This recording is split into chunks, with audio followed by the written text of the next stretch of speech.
Allô tout le monde, donc je vais vous montrer aujourd'hui à faire ce numéro-là. Ça vous dit, Bianca veut recouvrir d'un tapis le plancher de la salle de jeu.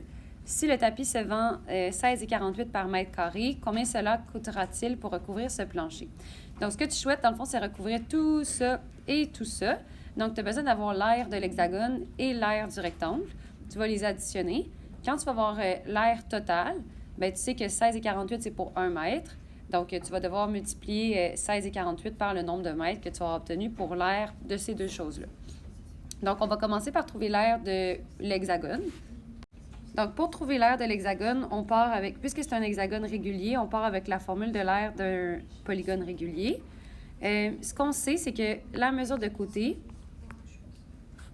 elle est ici, elle est de 3,5 mètres. Donc, on va remplacer ça ici.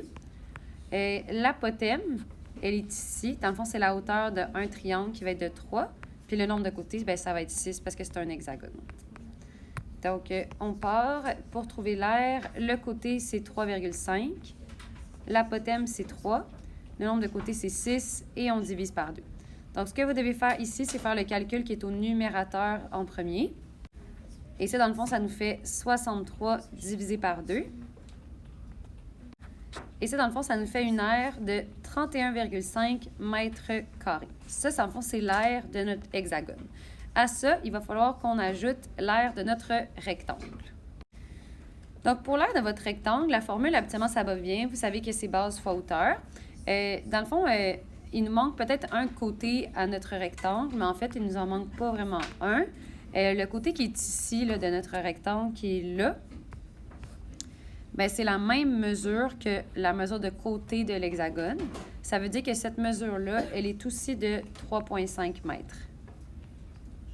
Donc, quand tu fais l'aire, tu vas faire 3,5 fois 6. Et ça, dans le fond, ça nous donne une aire de 21 mètres carrés. Après ça, il faut trouver l'aire totale. Donc, on va additionner les deux aires. Et ça nous fait une aire de 52,5 mètres carrés. Puis après ça, bien, on sait que chaque mètre carré, ça coûte 16,48. Donc, on va multiplier le 16,48 par le 52,5. Puis ça va nous donner notre coût.